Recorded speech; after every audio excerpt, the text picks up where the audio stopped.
We are now live, everyone. Well, good evening, and thank you for joining us. My name is Judy Peterson, and I serve as the Public Information Officer for the Fairfax County Park Authority. Welcome to our virtual community meeting on the draft pickleball study. This is a virtual community meeting, staff-led, and although we may potentially have a Board of Supervisor member or a Park Board member in attendance, I want to reiterate that this is a community meeting and any elected or appointed officials will not be voting at this meeting on any part of this project. We're simply going to have them listen to the input tonight. With that, I want the record to note that the state of emergency caused by the COVID-19 pandemic makes it unsafe for this meeting to be physically held in person, and the usual procedures cannot be implemented safely or practically. And as a result, this meeting will be conducted electronically through dedicated video and/or audio conferencing. The public, of course, can access this meeting via the public input link, which is found on the Park Authority Pickleball webpage. The public may also participate by phone by calling 855-925-2801 and entering meeting code 2345. Again, you can participate by phone, and I know we have a few folks already doing that, by calling 855-925-2801 and entering meeting code 2345. I want to remind viewers online to refresh the web page if for some reason you are not seeing the live stream. So now we have some of the formalities completed, and we can go ahead and start with our program. We hope that this virtual meeting draws many people into the conversation from the comfort of their homes. Okay. Tonight, our goal is to present the issue, to review the study's findings, and to highlight the recommendations of the draft pickleball report. That said, really, the most important part is to hear from you. I'm really pleased to note that we have heard from, to put it mildly, many people in person at our board meetings, via park mail, via public input, and in other outreach efforts over the past several months. There is a lot of enthusiasm for this sport, and we welcome that continued interest as we conduct our public comment session now and take additional comments over the next several weeks. Let me acquaint you with how the virtual meeting works and how you're going to be able to participate. I call this part of the meeting the virtual meeting tutorial. So for the duration of this meeting, we're going to be accepting comments and questions in the public input chat box. If you can't see the chat, please, again, refresh your webpage. Should you wish to dial in and speak to us over the phone, call the number located right above the video, 855-925-2801. Then enter the code also above this video, 2345. Once you dial in, the recorded message is going to ask you to press star, and that will give you more options. And if you want to join the speaker queue, press option 3. That's going to pop you into the speaker queue, but you'll still be allowed to listen to the message. So at this point, you may want to step away from your computer if you are also joining us, because there's a bit of a delay and that can be quite confusing. Plus, we'll all hear ourselves twice through your phone. When it's your turn in the queue to speak, we're going to let you know that we're ready for your call, and the pre-recorded voice will prompt you that it's your turn. So when it is your turn, we'll ask you to state your name for accessibility requirements and to make your comments or to ask us a question. We ask that you limit those to about 3 minutes. And that will give you a 30-second warning as you near the end of your time. I ask you to remain on topic, and I promise that we're going to go over this again. Okay. I also want to remind you that this meeting is being recorded, and then it'll be posted to the project website where you can offer further written comment. So it's nice to be here. Let me welcome some of our online guests who have joined us this evening. Linwood Gorham is representing the Mount Vernon District from the Park Authority Board.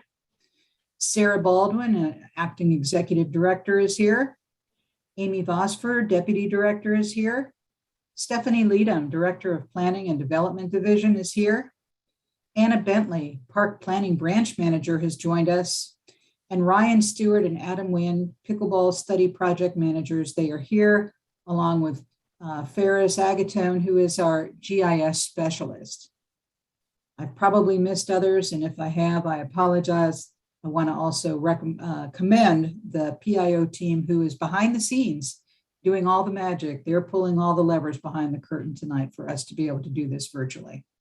And then, of course, the most important folks here is that the constituents, you folks who have joined us tonight, taking time out of your lives to be a part of this conversation, to hear the findings and to consider the draft recommendations.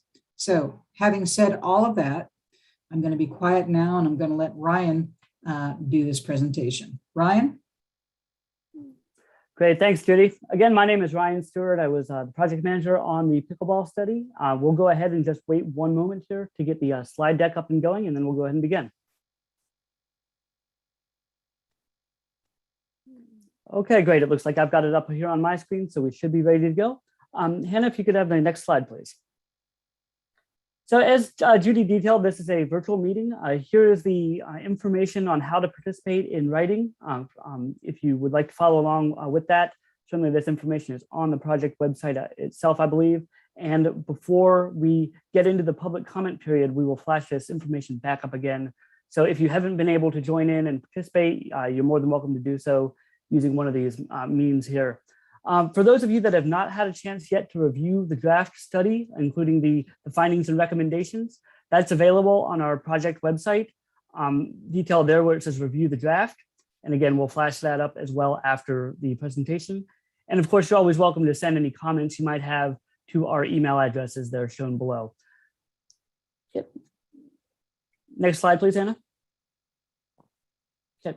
So tonight we're sharing the results of over 2 years of coordination between park planning staff, park operations, our rec centers and site management, the director's office, county neighborhood and community services, and of course, many of you, the constituents.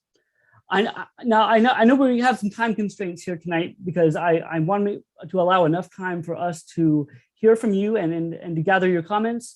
And so I won't try to labor the slide deck too much. I do want to save some time for us to do that.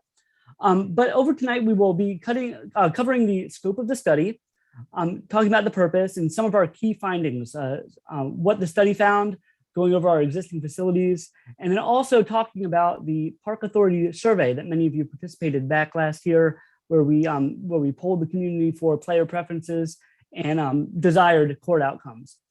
And then we'll talk about the draft recommendations, including a site selection criteria and how we might select suitable sites, go over some design and general recommendations for how to design pickleball locations, and then also talk about location guidance in order to ensure that what we provide is geographically distributed to serve the greatest number of people. Next slide, please. Okay, great. So for those of you who have already read the draft report, some of this content will already be familiar to you. If not, I just wanted to go over here real quick what the structure is. And so hopefully if you've got the report in front of you or you intend on going to view it later, you can kind of match up some of tonight's content with the relevant sections. Now, I won't read through every single one of these points, but I will say that the main part of the report contains the key findings and recommendations, are the key stakeholder engagement outcomes, talking about the existing conditions, and then going into explaining the recommendations and the rationale and analysis behind each of those. And then you'll see a second volume, which is the appendix for the community survey.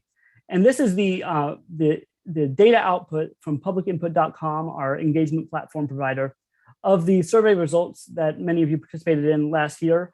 We wanted to provide that in the most transparent way possible, so you can take a look at that data and you can kind of see for yourself where public opinion went and what it was telling us. Next slide, please. So In the past, we've received many requests from pickleball players to provide new courts or line new courts and provide new courts altogether. And we've been addressing each of these as the opportunities arise alongside our routine maintenance programs. But we recognize there's a very high demand for all court sports, and we have limited agency resources.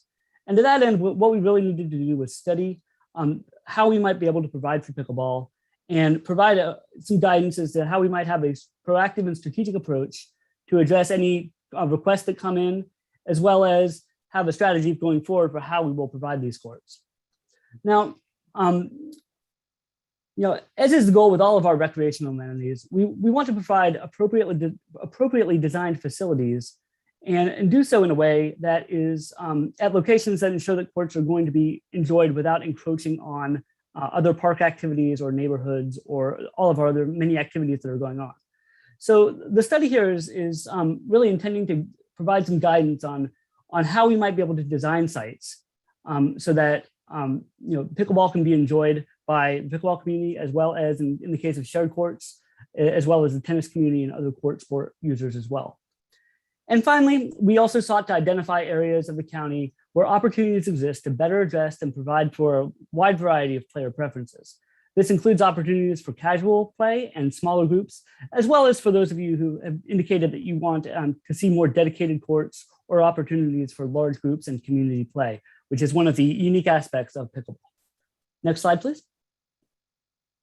So just to highlight some of our key findings. Okay, now we know that our demand for our outdoor court sports is on the rise. This is especially given the public health role that parks have played during the pandemic in providing exercise, outdoor recreation, and respite from our lives while we've been attached to our computers and our screens. So we know, and the data shows this, is that our demand is indeed increasing. Now, to inform an appropriate strategy here, the team examined some industry trends and compared park providers similar in size and population to Fairfax County. And we looked at how other jurisdictions have also provided for pickleball. So this provides us a way of perhaps gleaning some best practices for those agencies that have gone before us, as well as learning about some things that may or may not have worked where pickleball has been employed. And so the study will incorporate those as well. Now, in terms of overall court offerings, we note that from the time that this study started, we've increased our courts by 19. That's a 68% net increase over where we started. And this is in large part due to the input that we've received from the community and the requests that we've received, and our ability to, as we learn more, our ability to respond and provide these new courts as we have opportunities to do so. A key finding here in looking at where courts are located and how they're accessed, we found that about 3/4 of county residents are within a 10-mile drive of a park authority or neighborhood community service pickleball venue. That number jumps up to a surprising 96.5% are within 15 minutes drive. And if you look at the number here, 99.8% are within a 20-minute drive. So what we're finding that, for the most part, for those people that, want to access a pickleball court, there is a pickleball court within a relatively short driving distance to you. However, we have noted that, what we currently offer is more suited to smaller groups and casual use, which was about 65% of those surveyed says that that's how they play. They tend to play in smaller groups and they don't tend to play in large tournament style groups as some other organized groups do. We did find that the options are limited for large group play and for club play. That's the 35% of you that enjoy playing with a larger group, enjoy the social benefits of that, may get into some tournament style play and some community style play. And so, we recognize that there is a gap there that this study does provide a strategy toward filling. And I say here that just putting down lines won't solve this. What do I mean by that? The easy solution here would be to simply look at a court and to say that it's underutilized and we can replace it with tennis lines or with pickleball lines, I'm sorry. But in doing so, we run the risk of displacing court users that may already be using the courts that we may not be aware of, or other members of the community who may be using this on an unscheduled basis. So certainly we do want to see repurposing courts as part of the strategy here, but we must do so within the context of first evaluating the court use and how we might be able to provide a solution for all groups to be able to use the courts. And unlike our athletic fields, we don't currently have a way of doing that. And so we'll need to explore how we might be able to look at court utilization. Now, all of this is going to require some planning. We need to be able to look at not only the courts themselves, but also the supporting amenities that make for a good pickleball experience, such as making sure that there's appropriate fencing for containing the game within the court, or making sure that there's appropriate parking so that those who want to drive to a court have the ability to do so. And of course, making sure that we have the things that we're required to have, such as ADA access, or appropriate, in the case of where we would want to have evening play, appropriate lighting and things of that nature. And so this will require some form of planning, in the long term, certainly. And we'll want to identify capital funding for courts and those supporting amenities. Next slide, please. Now, I mentioned earlier that we looked at other jurisdictions, and we looked at kind of where pickleball is going, nationwide. And we heard from locally that both tennis and pickleball players were concerned about each sport encroaching on each other. And so we wanted to find out more about this. Now, this graph shows the participation from the Sports and Fitness Industry Association, their leading industry provider of this sort of industry-wide data. And you can see here from 2014 onwards, the trend is such that tennis has largely remained either steady or it's slightly decreased. And you can see on the bottom line there that pickleball has enjoyed a steady increase since 2014. But where you really see this, the marked change is in 2020. And of course, we had the response to COVID during this time.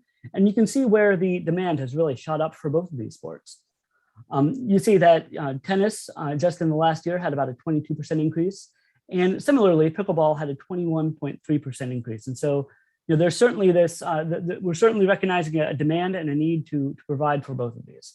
And you can see here just some general participation rates to give some context as far as how tennis compares to pickleball on a nationwide basis. Next slide, please.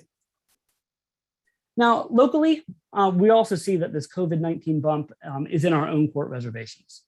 Now, this data here is from our Park Services division, which is, it does not include all court reservations, but rather it's looking at for those reservations that we have, which are primarily for groups and businesses. Now, this does not differentiate between tennis or pickleball or any other sport that may be played. So it's not exactly, I would not call this extremely accurate data, but what it does show is it does show a trend toward demand. And we can see here that just based on the sampling of courts where we have reservation data, you can see where that reservation data has significantly shot up in 2021. So again, this just underscores the need to be able to find a way to measure court utilization in a more reliable way, and then be able to respond so that we can deconflict all the different activities that are demanding these limited court resources. Next slide, please. Okay, great. So shifting over here to what we currently have. Now, all of this data I'm going to be presenting in the next few slides is of July 2021. So it is a few months old here, but certainly we'll make sure that this data is up to date in the final report. I know we've received several comments from the community about that data being out of date. And so I did want to reassure you that certainly we do know that, and that we will be making those adjustments. Now, in the county, we've got two primary providers of pickleball facilities. Now, these are publicly accessible facilities by the Park Authority and the Neighborhood and Community Service community centers. Also included in this, we do have several school sites that are owned by the school system but maintained by the Park Authority. We did include those as Park Authority courts, but overall we did not include the entirety of the school inventory, simply because the school system gets priority for those, and it's not truly publicly accessible in that sense. So, what we're seeing is we have 46 outdoor courts right now, and at 23 parks or school locations. Then on indoor basis, we have indoor courts at Lee District and Spring Hill Rec Center. We provide lessons at Providence. And then in our pipeline, we've got 6 dedicated pickleball courts planned for construction at Hogue, North Hill, and Wakefield parks. And each of these sites will have 2 courts per site, which is a dedicated pickleball only court to be constructed. And then on the community center side of things, they provide some gym space for their community centers, 8 to 10 shared courts between 5 different locations. And they've got some additional locations planned to bring more pickleball online. They too are recognizing the demand. And certainly as the weather now gets into the fall and soon the winter, we'll see more of a demand for indoor courts as the weather becomes inclement. Next slide, please. Looking at where we are as far as the pickleball facilities within our region, you can see here that by the numbers, and I do want to highlight this as strictly by the numbers of courts, we can see where the Park Authority has 46 courts, and you see the other jurisdictions here in the area that have different numbers of courts. Each jurisdiction has kind of chosen their own way to provide for pickleball, and so these numbers are certainly reflective of their own unique programs and needs. You do see here on the right-hand side where when we're looking at this per capita, you can see where Fairfax County Park Authority falls in relation to its peers. And but then again, I wanted to highlight some of these smaller jurisdictions as well that certainly are providing for the need for pickleball. It's a little bit difficult to compare a smaller jurisdiction with a larger county just by population, but I do want to highlight those in terms of what they're providing as well. And again, these numbers are from July 2021, and so we will make sure that these are updated. Okay, next slide, please. So one of the analyses that we looked at, and I did mention this earlier as far as the driving time, is we wanted to see what the distribution of drive time access was across the county for our existing facilities. Generally speaking, you can see how, if you're familiar with where the county's population is, you see where we've got a cluster of courts down in the southeast. We've got some in the middle as well. I would say less courts over in the western part of the county, but again, looking at where population lies, we're seeing a general correspondence in terms of larger populations and more opportunities for the courts. Now, this map is showing the current drive time based on our analysis here. And you can see how most areas of the county are within either a 10 or 15-minute drive. And then virtually, by the population, we have the 99.8% that is within a 20-minute drive access. And this is important because when we surveyed players, 88% of players said that they primarily access their pickleball court through driving. And so when we're looking at how to accommodate for new sites, we want to make sure that we're accounting for a number of people who are going to plan on driving to their venue. Now, I will note that most of our courts or most of our locations that you see here on this map are provided as either like 1 or 2 pickleball courts per site. And this is largely a function of how our tennis court system has evolved over time, where we have tennis courts they're in neighborhood settings or small local parks. And where we tend to see the larger venues are in our district parks and our more our regional destination style parks, where you may see more tennis courts co-located at a specific court complex. Overall, we have the most that we're providing currently are 4 pickleball courts in a given location, or the equivalent of 2 tennis courts. And these are at Collingwood, Fort Hunt, and both of these are in the Mount Vernon district there to the southeast. But overall, what we know is that when we provide more courts and we provide more co-located courts in a single location, that increases the opportunity for larger groups to play, the ability to separate out games by skill levels, and greater options for the community style play that pickleball has had as its unique kind of characteristic. Next slide, please. So just to show you here how this all breaks down and in summary, the key takeaway here is that, yes, nearly all county residents have a pickleball court within a 20-minute drive, but that's by numbers only. And the courts that we offer, may not meet all the players' preferences, particularly for those larger groups and those need for dedicated pickleball only courts. Like I mentioned, we do have dedicated courts planned, although we don't currently offer any in the system. So in the next, as more construction gets underway, we'll see those come online. But it's just simply not something that we have in our system currently. Next slide, please. So many of you participated in our online survey last December and January. In fact, we received 1,803 unique participants in the survey and over 50,000 data points of unique information that you all provided to help us better understand how the sport is played, where it's played, and what the playing community wants to see from pickleball courts. And also from, I should mention here, about a quarter or so of players indicated that they have not played pickleball in the last year. So we have some tennis participation there as well in the survey. Now we found out that 83% of you who responded said that you play pickleball more than 13 times per year. That's what on a national trends level we consider to be the core group of players. And so we see that the core group is fairly well represented in our survey. I know that the national the national estimate of core players, or 13 times more per year, is about 35%. And so 83% is certainly a good representation here. 35% of you prefer pickleball groups of 4 or more. And then that number jumps up here to 28% of groups of 16 or more. So these are our large groups that need to have more courts at a given site in order to accommodate that large number of people. 64% of you have said that you've experienced some sort of a conflict on a shared use court. Now, whether that's the court is already being used when you show up to play, or maybe there's just not enough court available and you're competing with other players of the same sport in order to get your playing time in. But it is an indication of the demand for the sport. And we wanted to measure what the level of conflict was, and so that we can address it.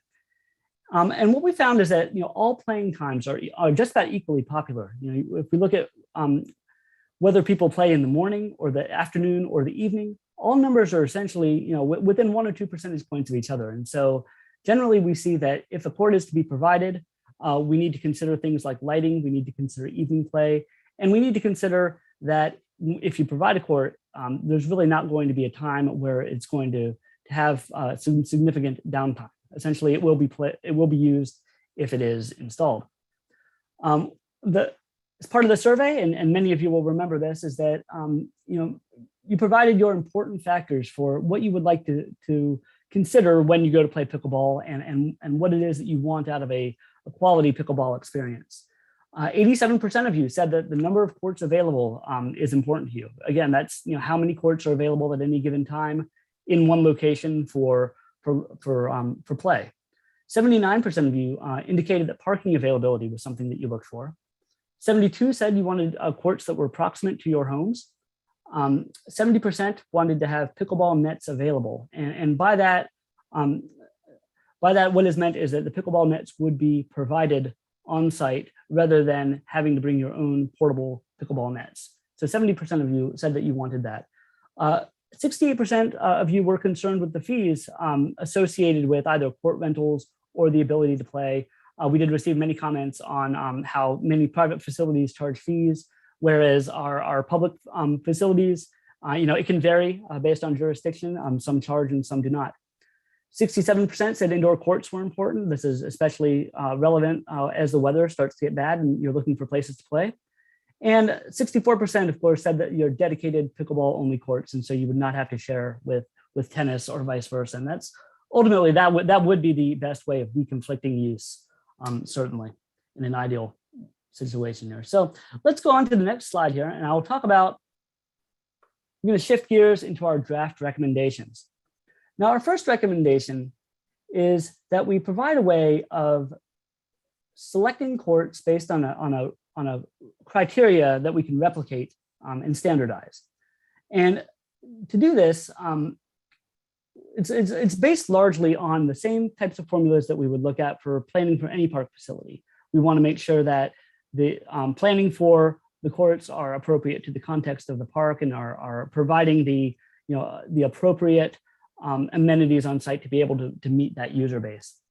The guidelines were largely influenced by work that had been done previously by Montgomery County, Maryland. They've already completed their pickleball study. They've adopted a site selection criteria. And so we really regarded kind of what their work was, it being a similar jurisdiction, as some best practices for us to consider as well. So to go through each of these, and it is fairly self-explanatory here, but I will go through. Of course, we want to make sure that we're measuring what the use is and deconflicting any type of demand with tennis and pickleball. Looking at any layout or spatial considerations, that is, how many courts can fit in a given site practically in a way that is suitable to the site and suitable to the topography and the engineering and everything. Looking at available parking and making sure that we have enough parking on site to support those that drive to the pickleball venue.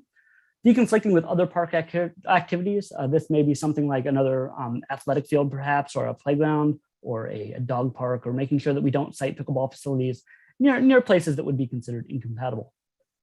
We want to consider operations, cost, and maintenance of these facilities. And certainly when we do install a pickleball venue, or we convert a court into pickleball, or we dual line, there is a cost associated with that. And there are certain ongoing maintenance costs of operating courts that we'll want to consider.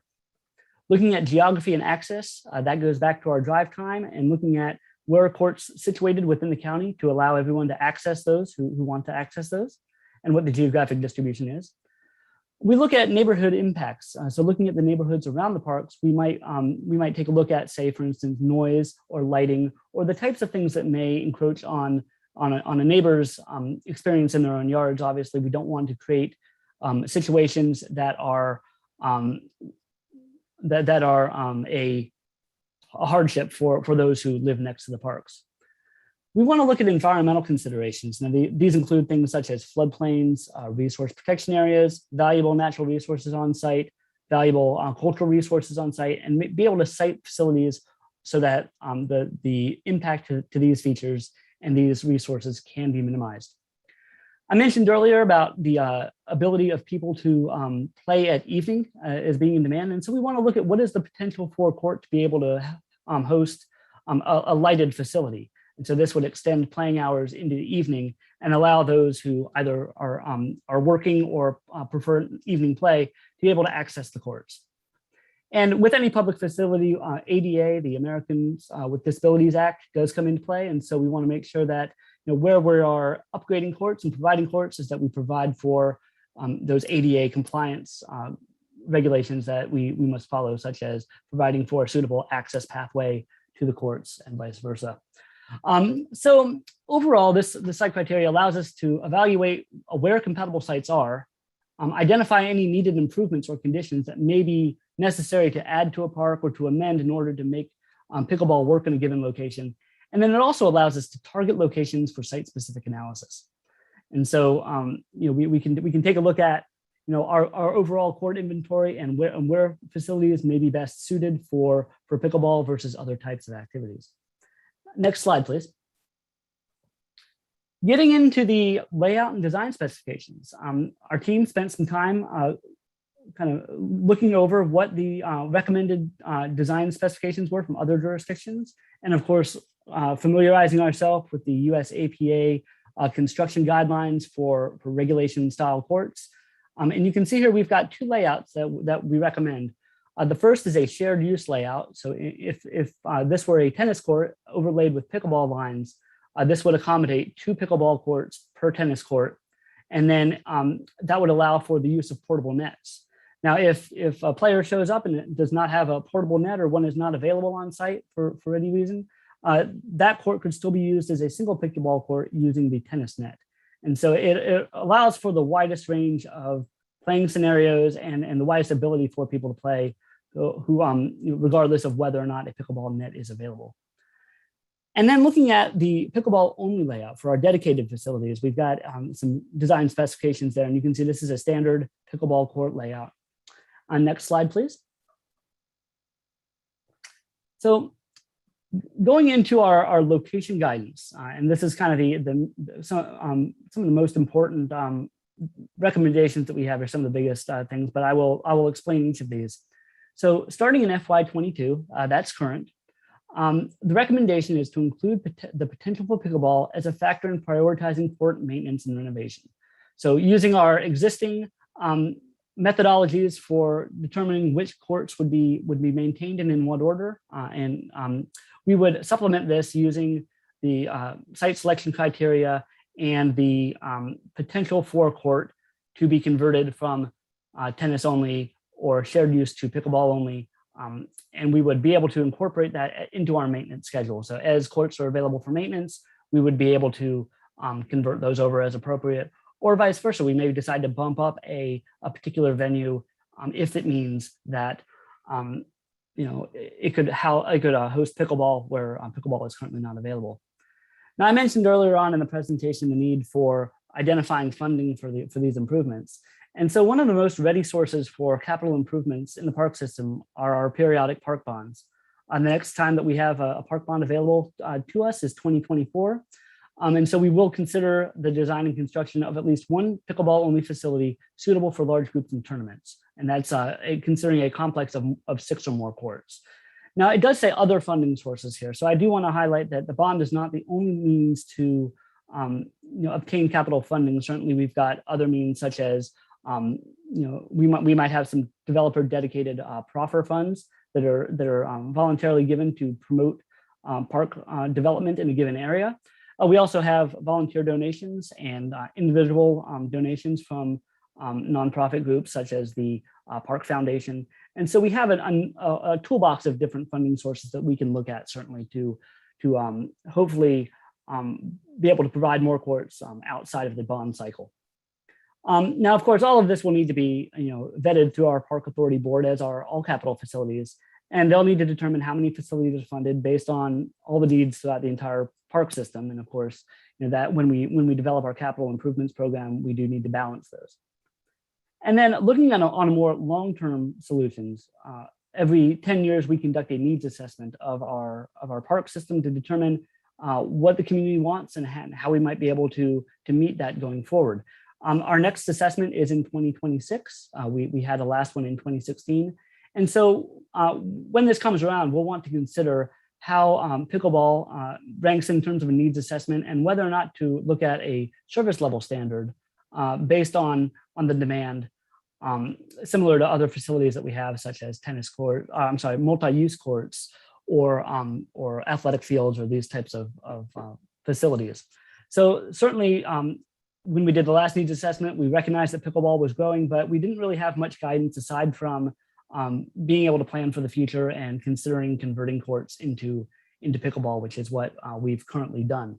So the needs assessment is really the next opportunity for us to be able to take a look at this in a very holistic way to make sure that we get the need correct and we're able to provide for it. Next slide, please. Okay, so let's see, I seem to have a, okay, there we go. I apologize, my screen was just a little bit slower here.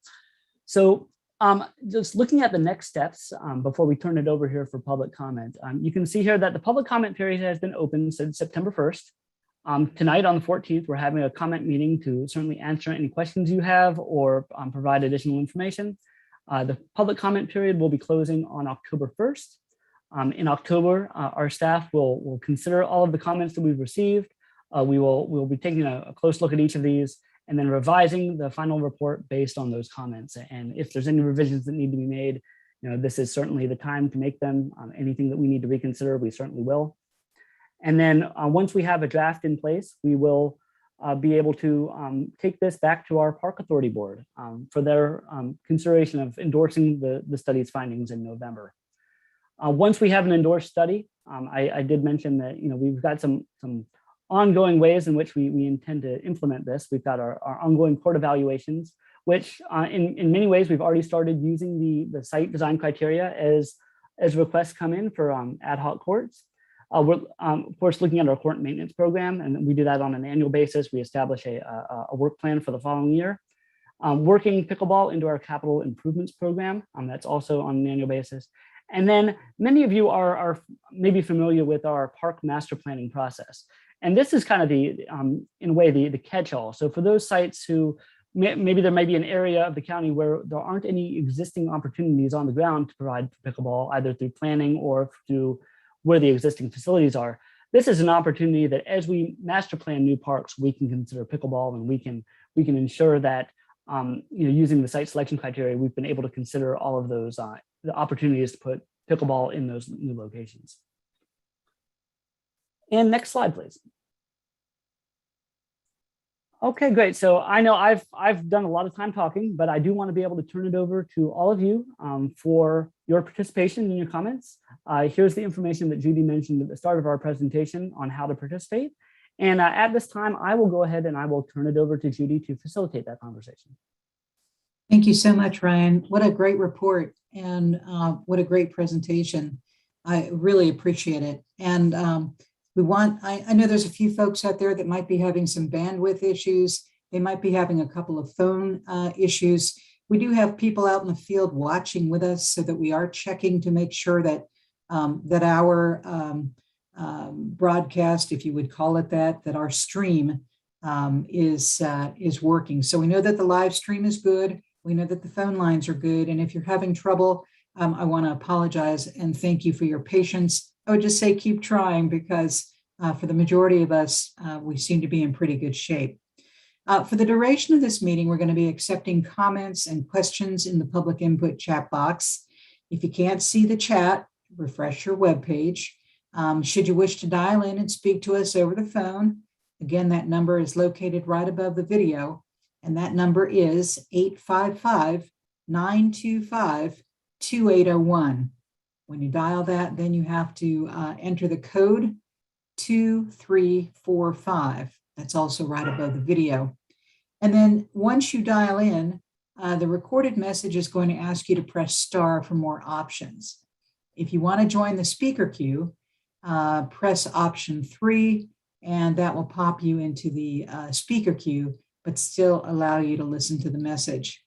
Again, at this point, you're going to want to step away from your computer if you're joining us there because there is a delay and it's a little bit confusing, and we're going to hear ourselves twice through the phones. Again, when it's your turn in the queue to speak, we're going to let you know that we're ready for your call, and a pre-recorded voice is going to prompt you that it is your turn.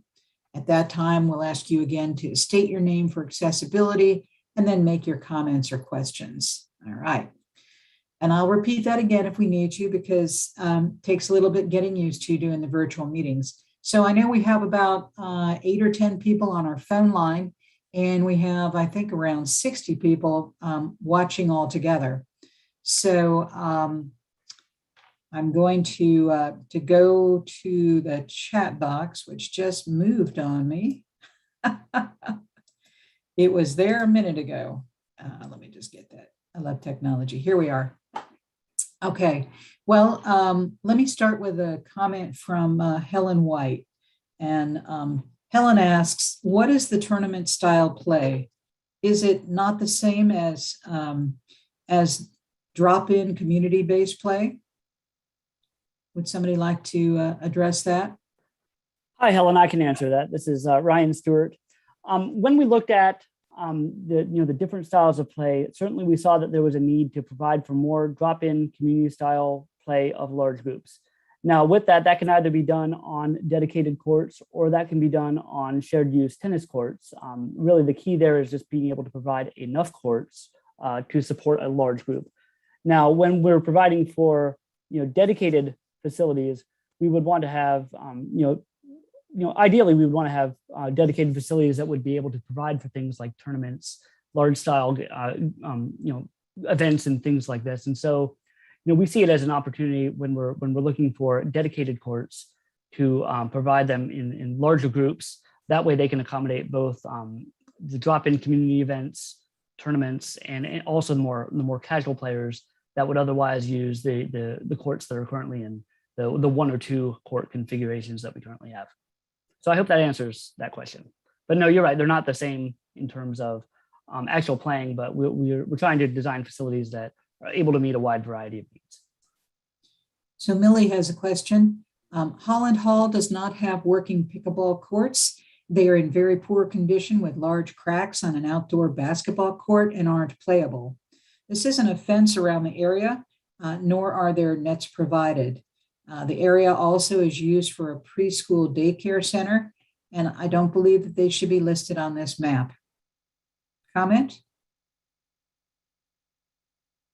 I think we'll just accept the comment for what it's worth, and the team will consider it. So thank you very much for that position. Michael Perrell. Michael, good to hear you. Michael's been an enthusiastic participant in this survey and this process since the beginning. So from the report, he quotes, while these recommendations will need to be updated as courts are added and popularity of the sport changes, they provide a framework on which to base the park authority's decision-making. So his question is, how will the framework be applied and enforced to identify specific locations and courts that can be improved or built? Who in FCPA makes those decisions? And how can funding for new or improved courts be found sooner rather than later?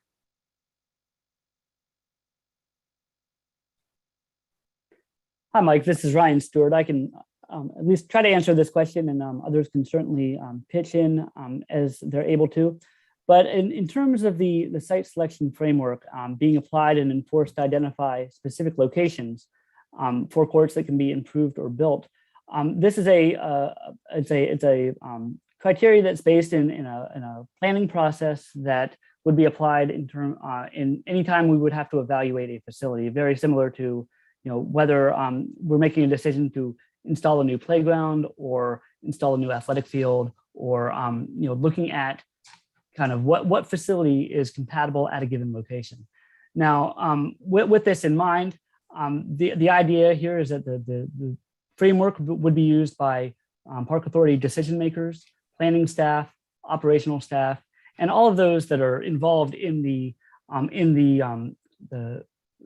facilities procurement process. And the way in which we do that is it's a very holistic way of not only one division, but many different functional areas within the park authority coming together and evaluating what would be appropriate in a given site. So we would have looking at programming of a court, we'd have looking at natural resources in the park.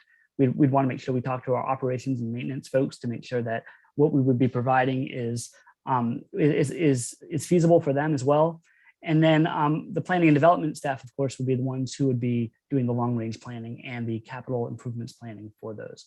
So, ultimately the decision to provide new facilities does rest with the Park Authority Board, but it's an informed decision based on the expertise of many different staff here at the agency. And then for how can new funding for new and improved courts be found sooner rather than later? I hope I detailed some of these in my prior slide, but when we're trying to identify funding, there are many different sources that we can use, whether that's, we have bond funding, which is more of a 4-year cycle, long-term funding. We have certainly proffer dollars that may be used to improve a certain area that have been contributed by developers. These are generally at the discretion of the district supervisor, but of course they would be working closely in contact with the park authority to make those park improvements. For smaller improvements, it may be more appropriate to have donations or to have certainly some facilities that could be provided through community fundraising or these sorts of efforts. We certainly see that for some of our facilities as well. And so those are just 3 options, but of course we looking at our budget and everything like that, we certainly have more options outside of the bond for more short-term funding.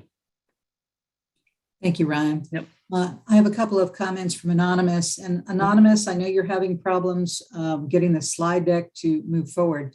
We don't have a slide deck running. It's a video because it's a live stream. So I would presume that you have an issue, maybe well, I'm not sure what the issue is, but maybe not enough bandwidth. I'm not sure that we would be able to address it. The good news is that the entire slide deck is going to be online and it is viewable. And I can only say, I'm sorry that you're having this difficulty.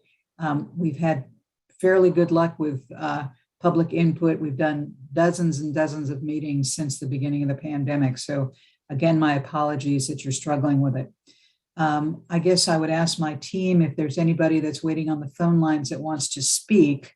If you can let me know, we'll go to the phones as well while they send me a message on that. Tom Manning, his comment is FCPA is providing far, far too much support to pickleball relative to other sports. The level of participation in pickleball does not in any way justify the amount of effort and expense FCPA is devoting to this activity. Thanks. Okay. We have a very diverse interest base, and this group is extremely passionate, just as folks who do field sports, just as equestrians, and so on and so forth. So I guess we'll have to take it with a grain of salt that we're giving too much energy to some of our residents, but we hear you, and we'll certainly take your comments into consideration. Do we have any, if you want to be a speaker on the phone, you have to push *3, and that will get you into our queue if you want to speak. So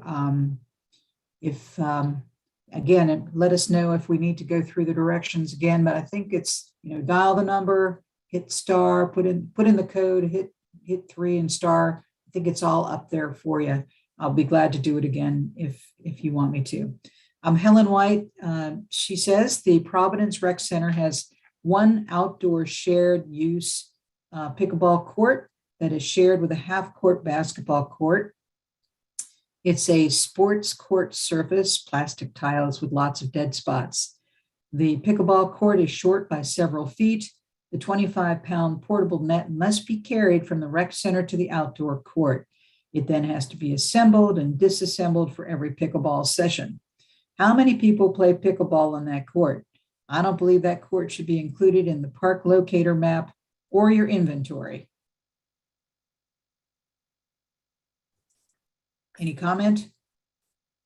That's a good observation, Helen. This is Ryan Stewart again, and part of the study is we'll be looking at is we currently have an inventory of pickleball courts that were obviously developed before the study recommendations came out, and so on a periodic basis we would ideally be looking at those courts to see if they meet the needs for what is being provided and how we might be able to improve those situations. I'm not too familiar with the Providence Rec Center uses itself. I do believe that they offer some internal lessons there at Providence at that court, but maybe there's someone else here on the call that might be able to clarify that. And that's one of the purposes of having meetings like this. It does give us new insights that we're not aware of. Well, there's a name I recognize in the chat. That would be Chairman Bill Bowie. And he says, thanks, Ryan. Great report. And thank you to the entire FCPA team for putting this together. All right, we're not going to comment on that comment. We're just going to let that be. All right, let's see. Jim Homan, appreciate the shared use pickleball courts that the county has provided at places like Collingwood Park and Fort Hunt School. This action provided pickleball opportunities at a very low cost to the county while still allowing tennis play. This is a great first step to provide playable courts in advance of dedicated pickleball courts. Thank you. All right. Appreciate those comments. Emily Shakes writes, can we also improve on the number of tennis backboards available in the county? They are always busy when I try to use them. Good point. We'll certainly take that one under consideration. I know we have, folks in the tennis world also listening this evening. And Helen White adds, thanks, Ryan, for clarifying. This was about the tournament play question. Got it. Okay. Again, I'll ask the team if there's anybody that's waiting to get online via the phone. Let me know. Steve asks, labeling tennis nets as viable pickleball nets should be reconsidered. The height of the net fundamentally changes the gameplay for pickleball, given its nuances, and thus is undesirable for usage. Instead, the better approach would be lines on a shared court with nets on wheels or bagged nets. Arlington County seems to have a good experience with the rollaway nets secured to fencing when they're not in use. Thanks for working on the report. Okay. And Tom Manning, again, he thinks that we're devoting excessive expense to the relatively new sport of pickleball. Will pickleball have the lasting power of activities such as baseball and tennis, which have been around since the 1800s? Or will pickleball be a sport that will be here today and gone tomorrow? Why spend our tax dollars on a sport that may not be around in a few years? Thanks. Okay, well, that's the beauty of diversity of opinions. Madeline Leota, pickleball was invented in 1965, not yesterday. And Anonymous writes, thank you so much for spending the time and energy to complete this study. I credit pickleball for changing my life. It has me exercising and socializing. My blood pressure and other health numbers have improved greatly as I play very often and enjoy it so much. Thank you very much for those comments, Anonymous. Millie writes, we have had wonderful response from the FCPA in the Mount Vernon District and appreciate the efforts to improve and maintain courts for pickleball.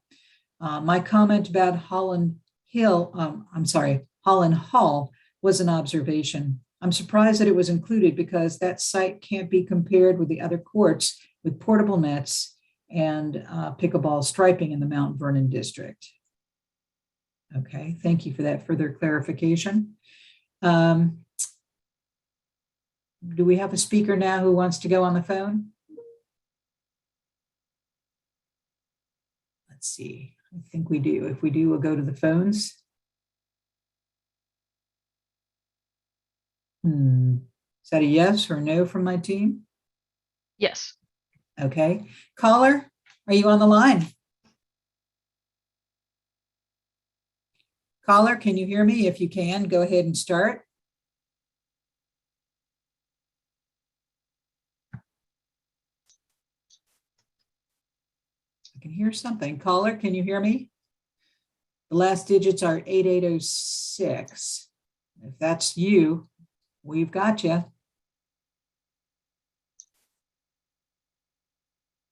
All right, well, I'm sorry that that we can't make that work. I'm going to go back to these. Okay, so it says I'm now unmuted. Oh, perfect. Hello? Welcome. We can hear you. If you would be kind enough to. I'm trying. It was muted, and then just a second ago it said unmuted, so there was a delay. I just want to comment that there are people throughout the county, such as myself, who play almost on a daily basis with a group of at least 30 to 40 people. And in the places I play, which are not sponsored by the county, they're outdoors and they're sponsored by cities within the Fairfax County, such as Van Dyke with Fairfax City, Vienna, and also Falls Church. And we have a minimum of 6 courts.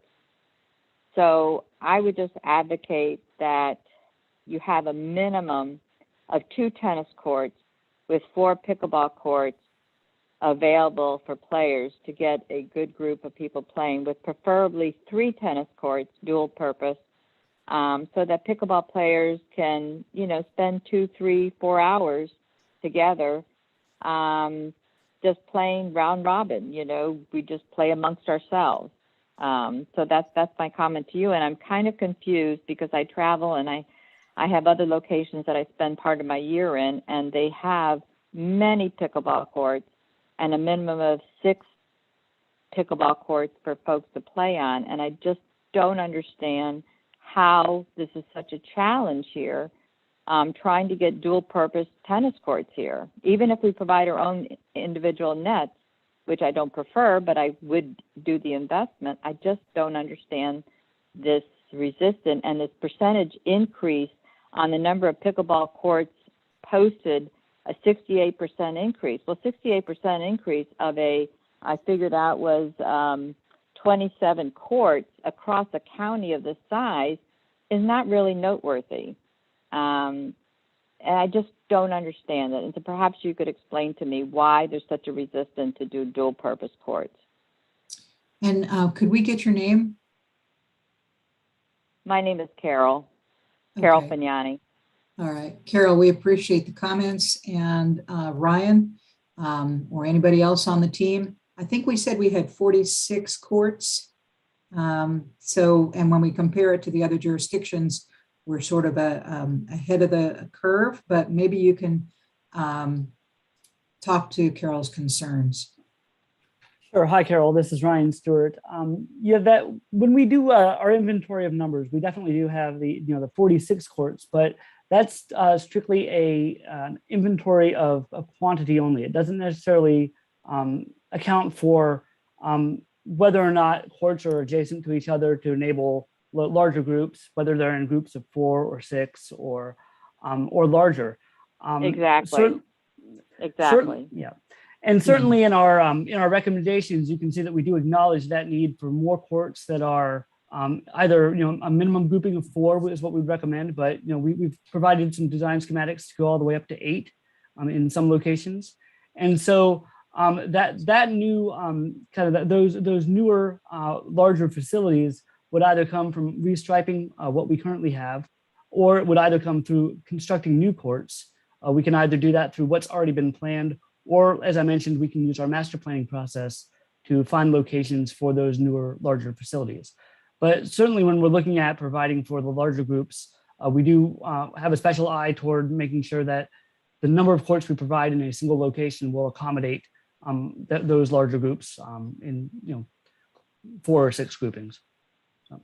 Carol, thank you for your Oh, can I comments. just Brian, ask one thank last you. question? Could I just Sure. ask one last question? Sure. So when you did Roundtree and you did a Pohick Library and other places, you only used 1 tennis court when there were either 2 or 3 other adjacent courts available.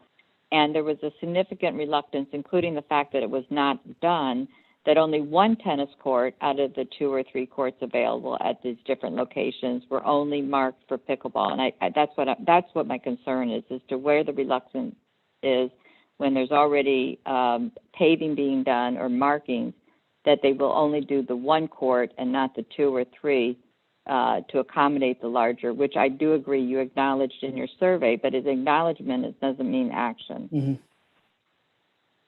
Right. Well, so noted. What was the reason why you would be so reluctant? If I can just quickly comment, I want to thank you, Carol, for your comments. I think we'll take these back for consideration. I would disagree with the characterization of reluctance. I think that the demonstration of this study and the time that we're spending on pickleball now is the antithesis of reluctance. And I think, as Ryan has also spoken, and you'll see in our study, if you get a chance to look at the draft, we are in the position of having to balance competing interests. Even some of the comments today have indicated that. We absolutely want to be able to do the best we can for all of our constituents and park users. And so as we move forward using the recommendations in this study and others, we will do the best we can to balance the use of various different types of sports courts. And certainly application of lines to courts to allow for pickleball is one of those things. So thank you. All right. I know we have another caller. Thank you, Anna. And thank you, Carol, for your comments. Can we go to the phones again? Caller, we're waiting for your comments. Can you hear us? Yes, my name is Jeff. Hi, Yes, Jeff. How are you? Please go ahead. We can hear you. Can you hear me? We can. Okay. My name is Jeff Aftergod. And I just want to comment about sort of what Carol was trying to express. If 1 court is lined for dual purpose and you have 3 courts available for tennis, if the county is going to extrapolate that ratio, then at Wakefield, where you have 11 tennis courts, there should be, at a minimum, 3 of those tennis courts should have dual lines. I simply don't understand the conclusion reached in the study that says that just painting the lines won't solve the problem. It doesn't cost but maybe $500 total to paint the lines. Whether you provide the nets or not, people that play in large groups like 30 people, most of those groups have their own nets. Now, there may be some reluctance for them to drag their nets down to where the court is, but the fact of the matter is, if dual purpose courts are painted on every court, you won't have a problem with the drop-in play anymore. And I don't understand the in terms of usage, we're talking about 30 people playing, in drop-in play on 6 courts, where at the most for tennis, you're going to have, let's say 8 people playing. It's not entirely the same, but you get more bang for the buck if you just paint dual lines on every tennis court. And I would like to know, again, sort of, what the reluctance is to painting lines on every court in the county. Thank you. Hey, Judy, Thank you. I'll comment on this. Again, like Anna said, again, this is Linwood Gorman, the Park Authority Board Rep for Mount Vernon Magisterial District.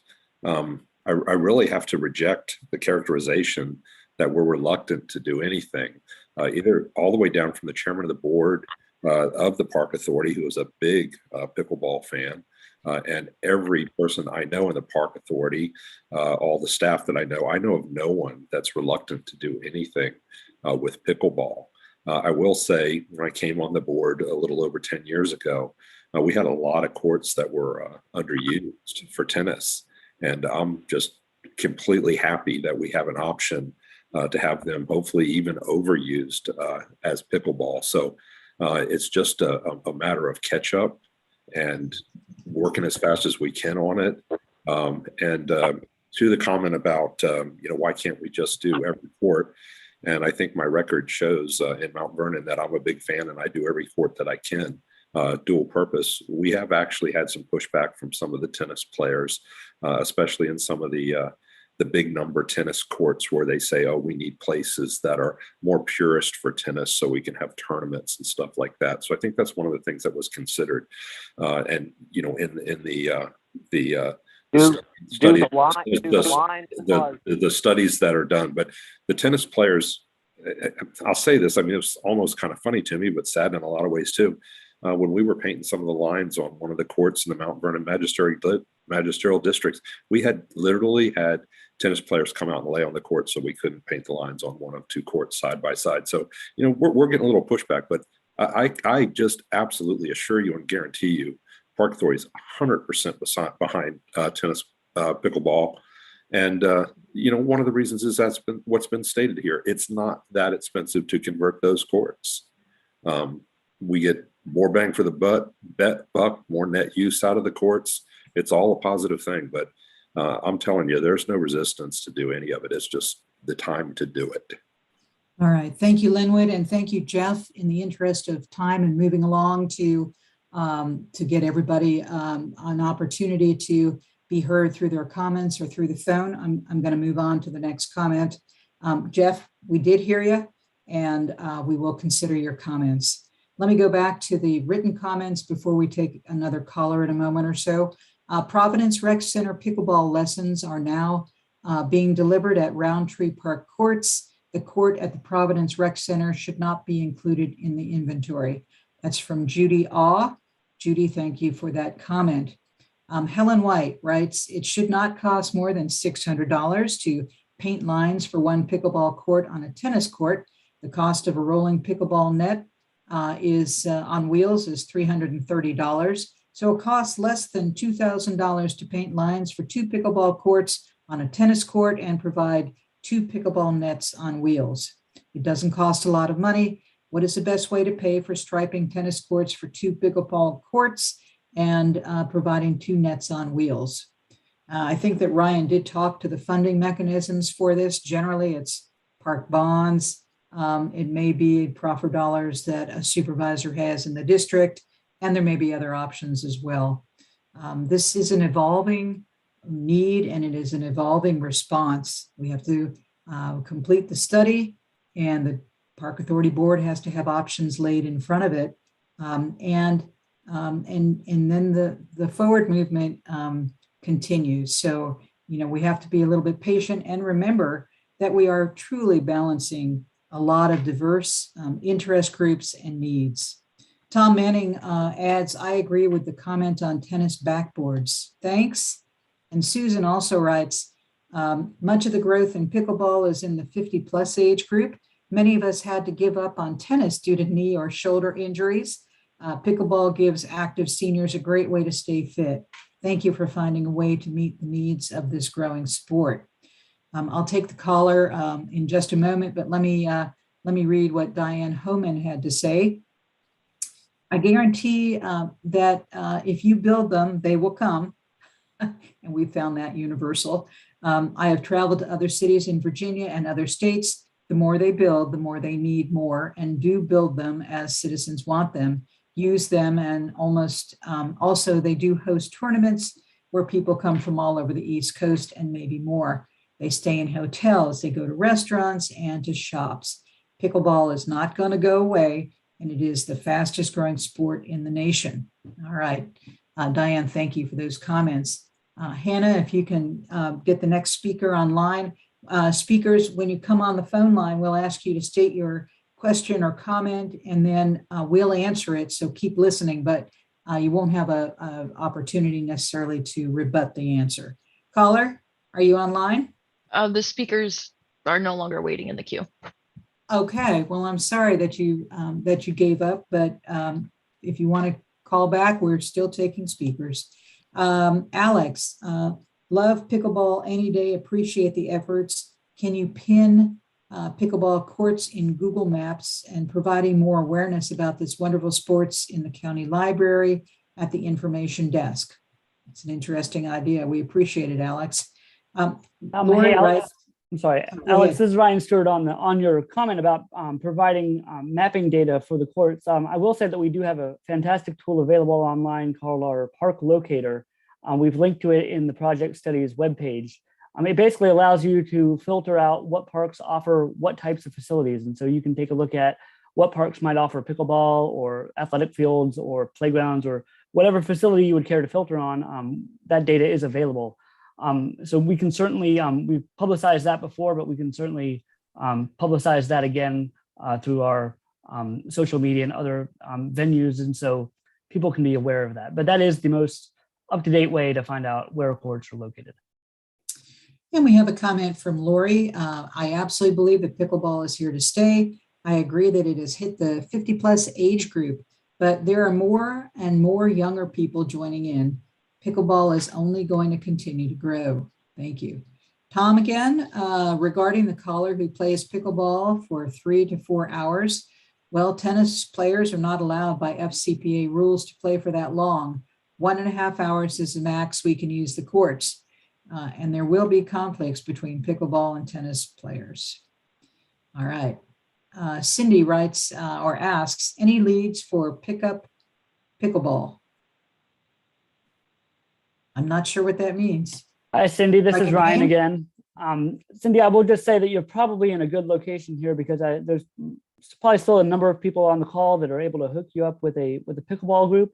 If you would send your contact information over to our park mail address, we'll be sure to pass your information on to one of the ambassadors or one of the members of the pickleball community. All right, thank you. All right, Hannah, I think we have a speaker ready to go. Speaker, can you hear us? Yes, I can hear you. Can you hear me? Yes, we can. Caller, if you'd be kind enough to tell us your name and ask us your question or make your comment. Yeah, my name is Chris, and I just have a comment. You know, I'm a former tennis player, current tennis player, and a pickleball player. And you know, pickleball is a growing sport. It's a sport that people of all ages, whether you're in elementary school or high school or a senior, can all play literally on the same court. It's one of those rare sports where everybody can play together, and that's why community play is so important for us. And there's not a lot of areas in Fairfax County where there's a cluster of courts where people can congregate and play. Pickleball is kind of similar to pickup basketball, where you can get a group of people and the game constantly moves. And so I don't understand why at Wakefield they wouldn't mark a tennis court with pickleball courts on both sides. I mean, as a tennis player, I hate when the net gets ruined. And if you're going to paint just one line in the middle of a tennis court, it's inevitable that pickleball players are going to pull down the net because it's supposed to be 2 inches lower, and there's going to be constant struggle. Why not just mark courts on both sides? And I think the last caller said, you know, the pickleball purists are going to come out and they're going to have their own nets, or they're going to bring their own nets or figure out a way to fund their own nets. And it just doesn't make sense if the courts are going to be redone and it's just such a small amount of money to get them marked on both sides, why there's so much conflict there. I mean, that's really all I wanted to say. I picked pickleball up during COVID, and it's amazing how much it's grown. Just the amount of people that are playing, the amount of tournaments, the amount of money that's going into it, the amount of media, the amount of coverage. It's not going to go anywhere. It's going to continue to grow. Thank you. Thank you, Chris, for your comments. We appreciate it, and we will take them into consideration. Let me go back to our chat. Tom writes again, I think one of your slides indicating the ratio of tennis players to pickleball players was 7-1. If that's true, why are there indoor pickleball courts and no indoor tennis courts? Does that make any sense whatsoever? Thanks. Okay. Again, we're not necessarily going to respond to every question or comment, but they are in the record and they are part of this recorded meeting and people can consider them. And we do consider the comments. I think we had 1,800 participants in our study, and my goodness, so many more comments via email, etc. So we hear you and we appreciate the comments. Anonymous writes, it seems that 99% of the time there are 4 to 40 people playing or waiting to use pickleball courts and 2 people playing singles tennis and often nobody playing tennis. And we have to measure out, then draw chalk lines and then use tennis nets instead of pickleball nets. Okay. And I am a tennis player and pickleball player. This is from Mick Tingstrom. Thanks for addressing this. I read the study in total. That makes Ryan happy. Great discussion. Tennis players, especially purists, will always resist pickleball. Most purists play at a club, but many also play on public courts, but in much smaller numbers. Is the assumption for this study and the report that tennis utilization for our current public courts is on par or more than that of pickleball? Not sure the methodology for evaluating tennis and pickleball growth trends in an industry nationwide level versus what has and is physically happening in our local area over the past year is best or would show the same result. I've seen a significant increase in the number of pickleball players, Facebook groups with hundreds of members in it, frequent pickleball tournaments, etc., while at the same time, I've seen very little growth in the number of tennis players showing up. He also adds, many groups also travel outside the county to play at larger pickleball sites like the new courts in Prince William County. Any comment on Mick's observations? Hi, Mick. This is Ryan again. On your, I guess the question is does the study assume that the tennis utilization for our current public courts is on par or more than that of pickleball? I think that's really one of the challenges that this study sought to answer, and one that really is I would not say it's conclusive right now, because unlike our athletic field facilities and our fields that are centrally scheduled by neighborhood and community services, our tennis courts are individually scheduled, and we don't have a way of, or historically, we've not been able to track individual court utilization in the same way as we would, say, an athletic field. Now, that's not to say that we wouldn't explore options for doing so in the future, but we do recognize that there is a need to evaluate what the demand is at a given court between tennis and pickleball before we make any decisions on whether or not to convert a court over to pickleball, or alternatively to, say, convert a shared use court over to tennis if the tennis demand is great. But that's really a decision that needs to be made at a local court level on an individual basis before we can really decide whether or not to convert the court. So I wouldn't say that there's a particular assumption for the courts overall, but we do acknowledge that we need to look into that further. Thank you, Ryan. Moving on with our written comments, Joanne Erickson writes, we have had the same experience when we're playing pickleball several times a week, both morning and evening. We are squeezed onto one court, and the other court not marked for pickleball is not being used by tennis players. Marking the court for pickleball has absolutely no downside.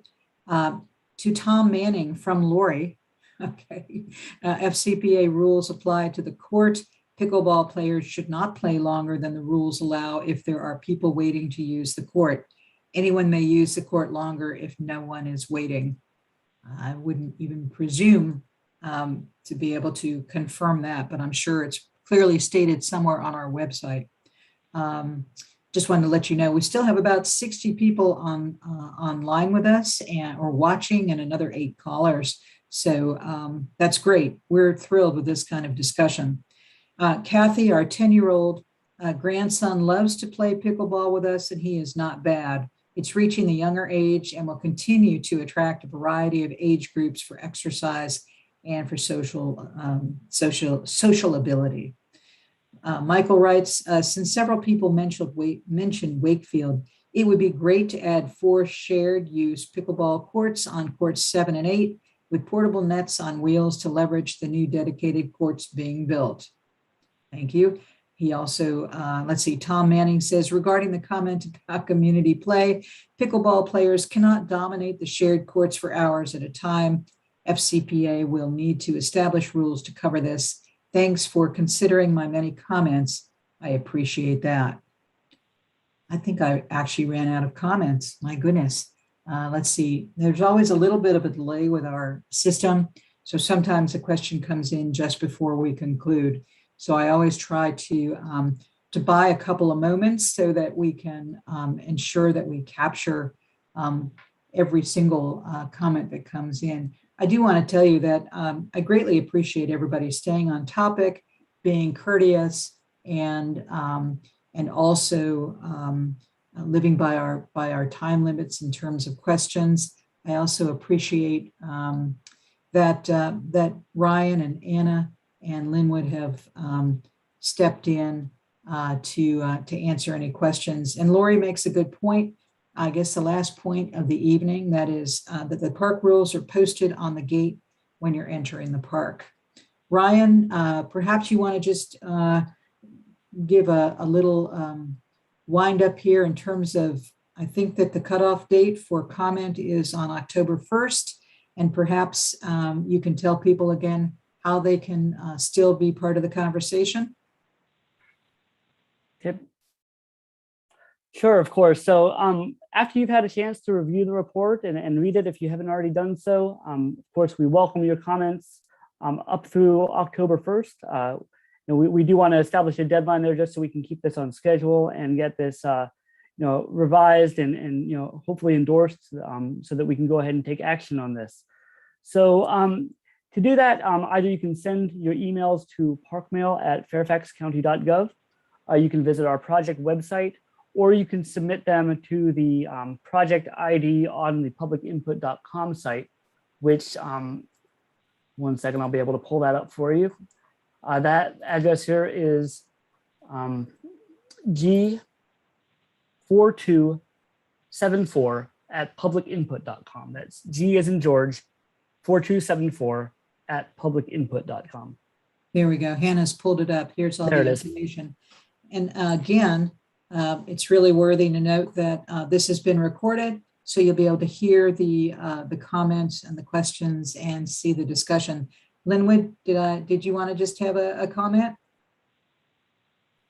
Just to thank everybody for their participation, and you'll have my support on any pickleball stuff going forward. Thank you very much for coming tonight and participating. All right. And again, Park Mail is always where you can, if you didn't get that address, Park Mail is always available. Thank you all again for joining us this evening. Again, thank you for your courtesy. The record is open until October 1st, and be safe and have a good night. Bye-bye.